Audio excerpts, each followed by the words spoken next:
et bienvenue à tous pour ce dimanche de Pâques. Le Christ est ressuscité, le Christ est vraiment ressuscité.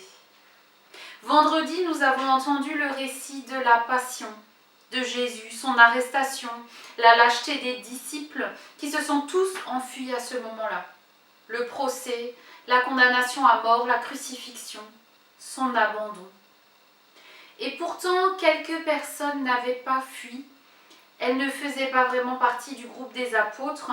Non, elles ne faisaient partie d'aucun groupe. C'était juste quelques femmes, comme on le pensait à l'époque. Elles sont restées là, pas loin de la croix. Parmi elles, Marie de Magdala, Marie la mère de Jacques et Salomé. Quelques femmes sont restées là face à l'agonie et à la mort de leur maître. Je vous invite à la prière. Notre Père, c'est vrai que nous ne sommes que cendres et poussière. Mais pour cette poussière que nous sommes, tu as donné ton Fils unique. Nous te louons.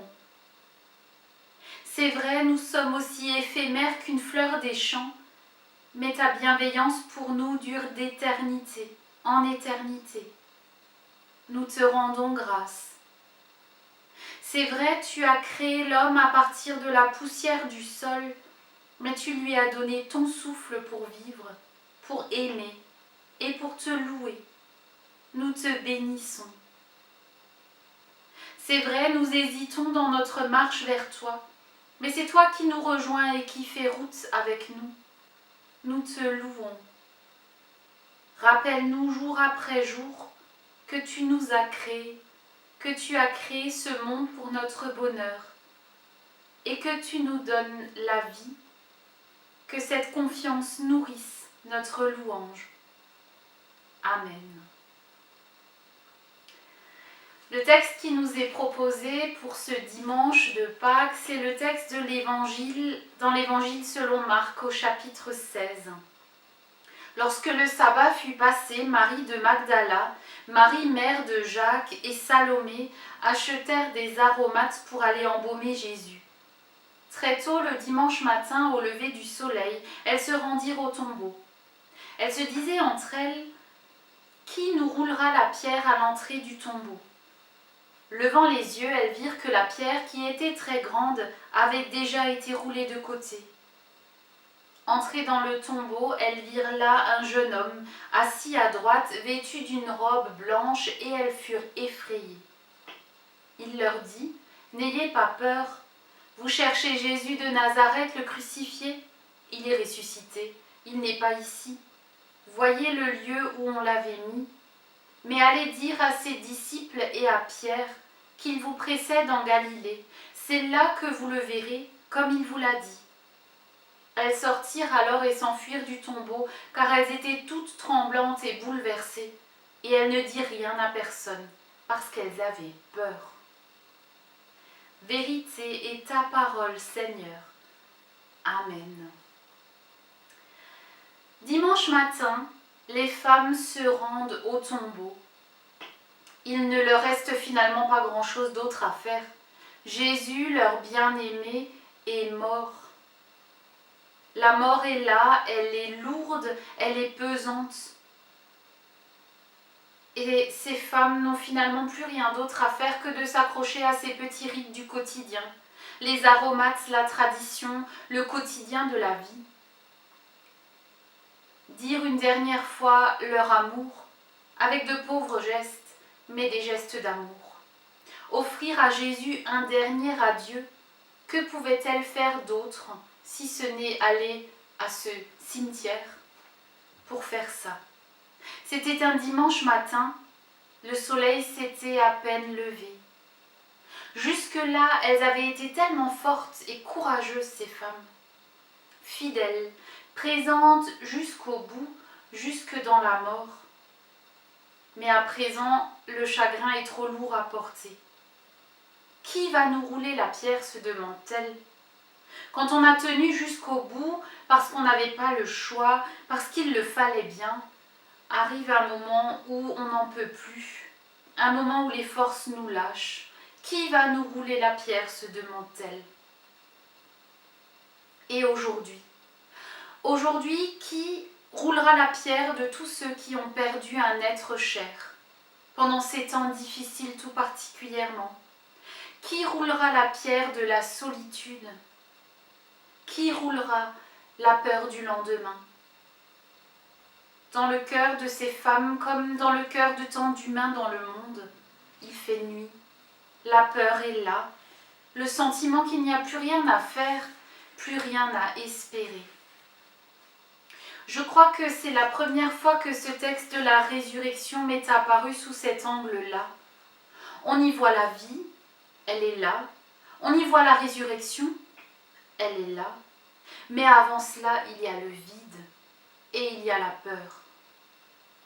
Le jour de Pâques, tout est chamboulé, tout est renversé. En arrivant au tombeau, les femmes se rendent compte que la pierre avait été roulée. Bonne nouvelle. Pourtant, malgré la tristesse, elles peuvent entrer dans le tombeau, s'occuper du corps de Jésus, c'est une bonne nouvelle. Et là, stupeur, le tombeau est vide. Stupeur et frayeur. Pour elles, le corps de Jésus, c'était quelque part leur certitude. Cette certitude de la mort, de la faim, c'était tout ce qu'il leur restait. Et voilà que même ça leur est enlevé. Le tombeau est vide et les femmes ont peur. Il y a même quelqu'un, un inconnu, pour leur dire « Vous cherchez Jésus de Nazareth, il n'est pas là, il n'est pas dans la tombe. » C'est un choc pour ces femmes, comme si on leur disait « Circulez, il n'y a rien à voir. » Il n'y a plus rien à embaumer, plus rien à garder, un tombeau vide. C'est tellement déroutant. Et nous, aujourd'hui, comme c'est dur de tomber sur rien, sur le vide, d'avoir affaire avec l'absence. Si au moins on avait un mausolée, une pyramide, une simple pierre, une inscription, une trace, quelque chose à quoi nous raccrocher, qui pourrait nous parler de Jésus. Mais non, nous n'avons rien. Et j'ai là aujourd'hui une pensée émue à toutes ces familles qui ont perdu l'un des leurs pendant ce temps difficile et qui sont aussi face au vide. Pas de cérémonie, pas de culte à l'église, pas de famille réunie. L'impossible adieu, l'impossible deuil quand il n'y a rien, quand c'est vide. Peut-être pourrons-nous ce matin un peu mieux comprendre ces femmes, craintives, hésitantes, qui nous ressemblent tellement, ces femmes qui ne comprennent pas ce qui leur arrive. Pourtant, le matin de Pâques, le vide, ce n'est pas un vide inutile, vide de sens ou vide de vie. D'habitude, le vide, c'est la mort. Au matin de Pâques, le vide, c'est justement le sens, le signe de la vie, d'une vie nouvelle. Le tombeau était vide parce que la mort avait perdu son combat. Le tombeau était vide parce que Jésus est ressuscité. La mort n'a pas pu le retenir. À travers ce tombeau vide, c'est aussi notre vie qui est proclamée. La vie en abondance sur cette terre, la vie éternelle au-delà, notre vie. Pourtant, notre texte ne se finit pas de façon si joyeuse. Elles sortirent alors et s'enfuirent du tombeau car elles étaient toutes tremblantes et bouleversées, et elles ne dirent rien à personne, car elles avaient peur. Voilà le dernier verset de notre texte. Jamais cette phrase ne m'avait tant percutée que cette année. Malgré la bonne nouvelle de la résurrection, malgré la vie, les femmes ont peur, elles se taisent. Et là, j'ai pensé à toutes nos peurs. Celles qui nous paralysent, celles qui nous clouent le bec et qui nous empêchent de témoigner, de raconter au monde cette bonne nouvelle que nous aussi nous avons reçue. Quelles sont donc nos peurs aujourd'hui? Quelle pierre de la peur avons-nous besoin que le Seigneur vienne rouler dans nos vies? Quelle peur nous paralyse, nous empêchant d'être des témoins? Jamais cette phrase ne m'avait tant percutée que cette année, peut-être parce que je n'ai jamais entendu autant de gens avoir peur.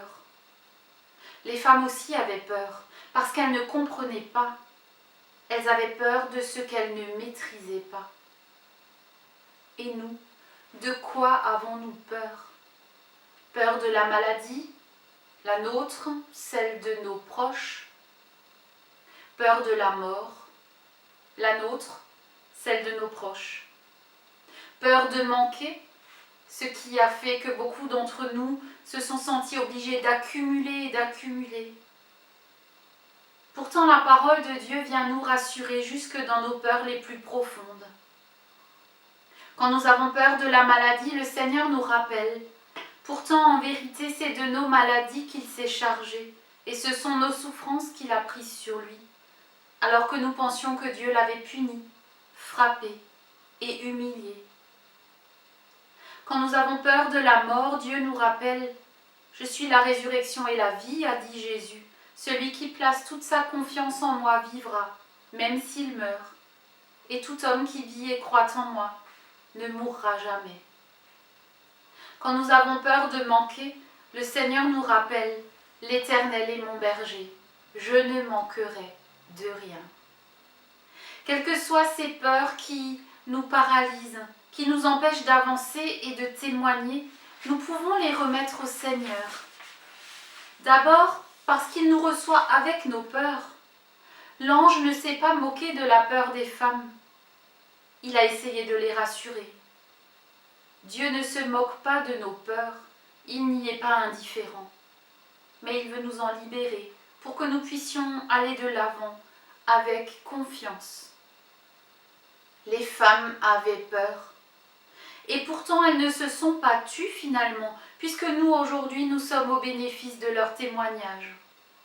Quoi qu'on en pense, cette réaction des femmes n'est pas la fin d'une histoire, mais c'est le début d'une nouvelle aventure, avec Dieu, là où on ne l'attendait pas. Jésus nous donne rendez-vous en Galilée. Il nous donne rendez-vous dans notre Galilée, là où nous sommes appelés à témoigner. Par notre lucidité face à nos peurs, par notre confiance malgré tout, par la vie du ressuscité que nous accueillons, nous avons un puissant témoignage à donner autour de nous. Si nous osions dépasser cette peur de l'impossible, la peur de ce que nous ne comprenons pas, la peur de ce que nous ne maîtrisons pas, si seulement nous osions faire confiance et accepter ce qui nous dépasse, alors tout serait possible. Nous pourrions déposer devant le tombeau toutes les pierres de nos peurs, de nos méfiances, de nos doutes, pour aller rejoindre le Christ en Galilée, dans le pays du témoignage. Grâce à Jésus revenu à la vie, nous pouvons quitter ce chemin de mort et de peur, pour rejoindre le chemin de vie, là où Dieu nous précède, là où Dieu nous attend. Et si nous osions à notre tour raconter cette histoire, alors peut-être que dans 20 siècles, on en parlera toujours. Peut-être que d'autres alors laisseront Dieu rouler la pierre de leur peur et de leurs doutes pour pouvoir vivre leur propre vie pleinement. Amen. Et je vous invite à nous rejoindre dans la prière avec cette prière de sœur Lina. Pâques, jour de joie, jour d'allégresse, c'est la fête de la vie. Jésus-Christ est vivant, tout exulte et chante. Dans la nuit, les femmes inquiètes vont à la tombe. Qui nous roulera la pierre? Merveille, elle est roulée. Seigneur, tu es toujours au-delà de nos attentes et de nos peurs. Tu roules la pierre de nos tombeaux et la vie jaillit. Victoire sur la mort, l'angoisse et le doute. L'impossible est devenu possible. Femme, pourquoi pleures-tu? Cette voix, cette façon toute particulière de prononcer le nom de Marie. Rabouni, tu le reconnais, le Maître est là, présent, vivant pour toujours. Seigneur, quand tu nous appelles par notre nom, les pleurs se changent en joie, le désespoir en espérance. Que de nuits, d'impossibles dans nos vies sont transformés en un instant. Ta présence illumine et transfigure notre quotidien. Avec toi, Seigneur, se lève l'aube d'un jour nouveau. Donne-nous de te suivre dans la confiance et l'amour. Et ensemble, comme les enfants d'un même Père, prions. Notre Père qui es aux cieux, que ton nom soit sanctifié, que ton règne vienne, que ta volonté soit faite sur la terre comme au ciel. Donne-nous aujourd'hui notre pain de ce jour. Pardonne-nous nos offenses, comme nous pardonnons aussi à ceux qui nous ont offensés. Et ne nous laisse pas entrer en tentation, mais délivre-nous du mal, car c'est à toi qu'appartiennent le règne, la puissance et la gloire, au siècle des siècles. Amen. Que l'espérance du ressuscité brille au plus noir de nos nuits. Que la musique de Pâques déchire pour toujours les ténèbres de nos angoisses. Que le Christ ressuscité nous tienne debout, ferme et confiant, tout au long de nos jours. Allons dans la joie du Christ ressuscité. Amen. Nous nous retrouvons pour une prochaine vidéo dimanche prochain. En attendant, prenez bien soin de vous et que le Seigneur vous bénisse. Amen.